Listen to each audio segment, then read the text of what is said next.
Well, it's great to be back together again. Thanks for doing an excellent job today emceeing our show. No, Dale, I appreciate it, and it was good again to be back here in person and kind of go over some of the highlights from today. And we actually have one of the keynote speakers here with us today, and that's Barry McCarthy, the president and CEO of Deluxe. And he was talking about the next revolution in fintech, and there was a lot of things that were going on during your particular keynote, and just talking about the way fintech is evolving and the way things are going to kind of evolve in the future. And for you personally, Barry, what do you think, looking back at what you were talking about, one of the key highlights of your actual keynote? And they think about one individual piece, they don't think about the ecosystem. And so in order to be successful as a fintech disruptor, really need to solve more than one thing, really the entire ecosystem problem. Simply solving for the payment isn't sufficient. Simply solving for one piece of it is not sufficient. The win is going to happen when you can solve for the entire ecosystem, and that often is going to require multiple partners. No one company likely can do it all themselves. I totally agree, Barry. And one of the things that I loved is in your keynote, you talked about what you called the 5 basic principles, which are frictionless, smart, flexible, secure, and partners. And the great thing is that you really kind of took a deep dive into each one of these principles, because by themselves, each one separately doesn't really fully solve for the whole entire problem. But together, they're more than the sum of their parts, and they really kind of create a cohesive concept of payment with a purpose, payments with a purpose, which I thought was really remarkable. I think it's central to what's going to happen in the ecosystem. You've got to do all of those things, and you've got to do them well, and that requires partners. The other thing I talked about was the importance of payments and fintech, thinking about being embedded and integrated. Right. And they're sometimes different, but the point is that success is going to require that payments and fintechs are part of the solution. They're embedded, they're integrated into, they're part of the answer, not the answer by itself. Barry, do you know why there's kind of been that resistance to the partnership? I mean, as a former reporter, I've heard the stories of why people are so resistant, but what have you kind of seen out there in the industry? Why they're so resistant to change? To change, yeah. Do you know what? I think mostly that people have thought the systems that are out there work. The problem is that a lot of those systems still have a lot of friction. And so I think consumers, business people, and others are looking for answers, and it requires a lot of people to change. And there's a lot of people that make a lot of money doing it the way it's always been done. Right. And so they're not too interested usually in reinventing a system to get them put themselves out of business. So, fintech or young companies have everything to gain and nothing to lose, and so they're very interested in driving, disruption. Right. I think, when you have an iconic company like Deluxe that's been around for 100 years, it's really exciting to me to see that you're still at the forefront of innovation. And I love that you opened up your keynote with the logo, because that logo with its courier typeface really resonated with me. It took me all the way back to my early beginnings when I got my first checking account. And I thought, wow, I'm really important now. I have a checking account. Indeed, and checks are still important, right? But we're all working very hard to displace checks. That's right. And fintech's the last big frontier is really around business-to-business payments, where there's still quite literally billions of checks being written every year. That's interesting. You mentioned the business-to-business payments issue, because that's something that comes up with some of our clients that are looking at what they're doing in that space. Where do you kind of see that going? Are we going to see more advancements in B2B payments because now there is a little bit more focus on it, or how do you kind of see that playing out? Absolutely, it's a great big frontier, and I think there are many people trying to chase it. One of the things I said that I think was especially important around B2B payments I was talking about in the talk is that, again, you have to solve the whole ecosystem. So things like faster payments and Venmo and Zelle have done a really great job, PayPal, done a really great job that we all admire, but they're solving one piece of the problem. And the problem is much bigger than just actually how the money moves Yes. or how fast it moves. It does the payment advice and can the information that needs to travel with that payment travel. And today really can't do that very well. And that represents huge frontier and huge opportunity. Similarly for disbursements, tons of opportunity. And those topics are going to be really very much a focus of the next few days at MPC. Yeah, definitely, for sure. All right, Barry, thanks for Thank you joining so us. much. Thanks We for the appreciate opportunity. it. Good to be with you. Thank you. Thank you. All right. All right. Nicely done. Glad that worked out. Oh, I Thanks can a lot, do better Barry. than that. Nice to see you. Thanks.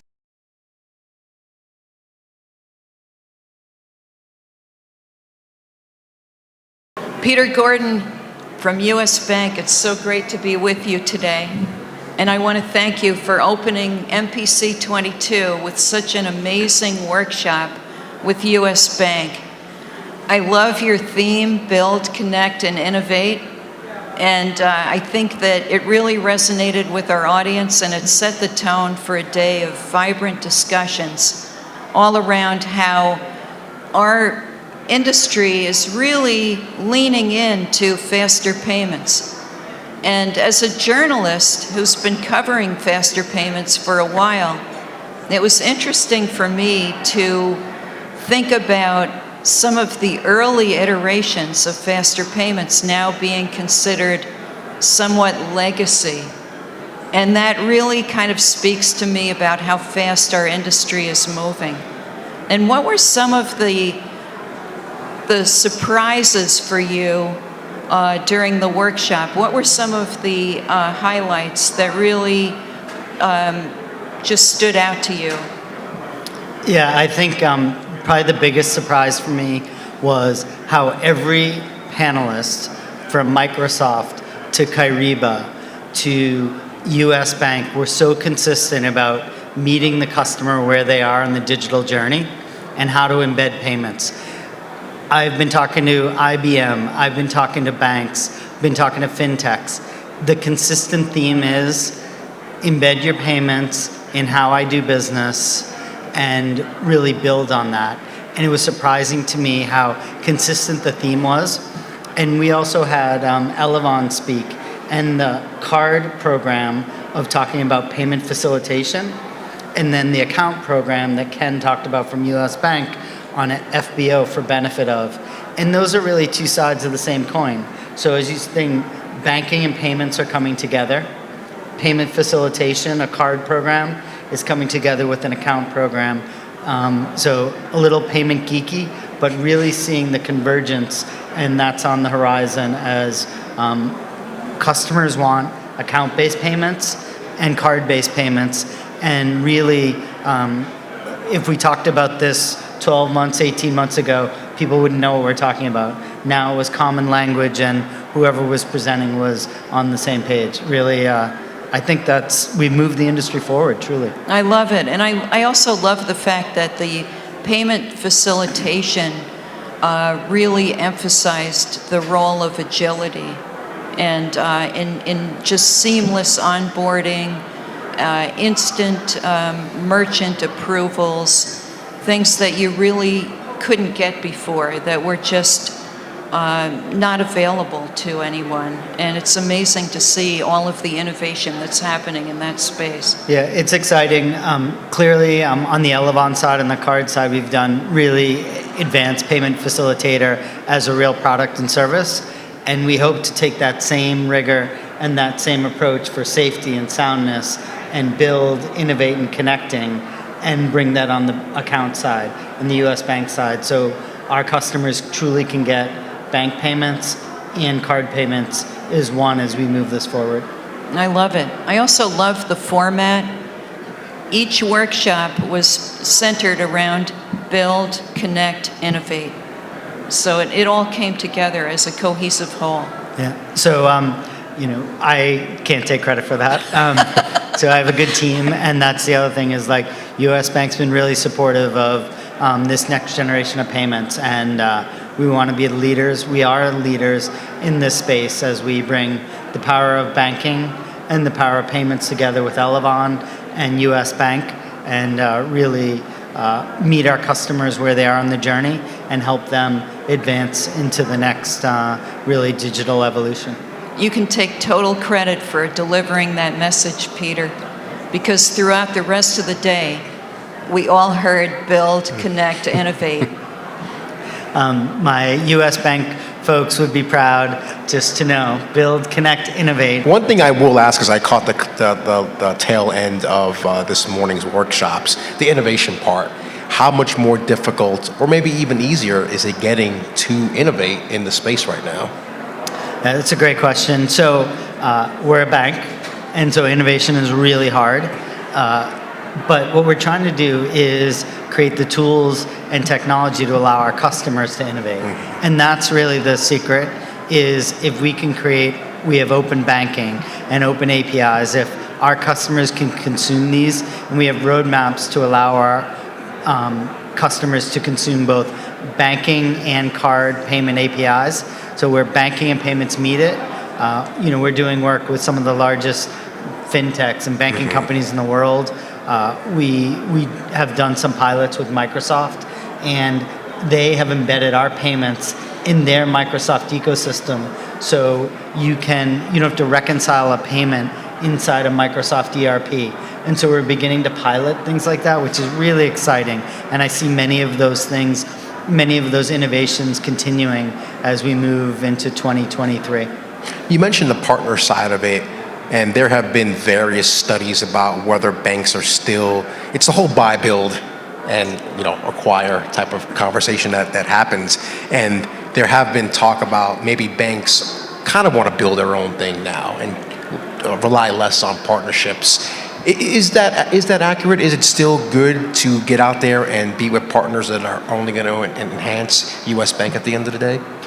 Yeah, I mean, partners are our customers, really. And so we're one of the few banks that have a merchant acquiring and Elevon and a banking. And what we think is the most important thing is combining banking and payments and bringing those to bear, and having banking customers become payments customers and payments customers become banking customers, and bringing that to our partners. I mean, that's a win-win. And as we can create digital solutions where they can take advantage of those, that's really what we talk about: build, connect, and innovate. Got it. And I want to say also, as a parting shot, I really appreciate all that you're doing to reach out to the neobanks of the world and the next generation of bankers who are totally transforming the game, but carrying your principles forward. Thank you. I appreciate the support from MPC and you guys, and it's been great and good show so far. So really appreciate it, and really excited about, you asked me at the beginning, like, what am I excited about? Where we are, but where we're going, and the innovation, and if we stay on the journey, exciting to see how really payments can transform companies. And I think it's changing from the consumer side and enabling consumer to B2B side, things that have been long-standing. We talked a lot about checks and some of those things. They're starting, until you deeply embed yourself in a B2B workflow into a specific industry that you understand, then that's when you can replace the legacy payment rails. And we're on that journey with our customers alongside. Awesome. Thank you so much. Thanks a lot. Peter. Appreciate it. Peace. Thanks. You're the best. Thank you, sir, for staying behind with the camera. I appreciate that. I know it was last minute.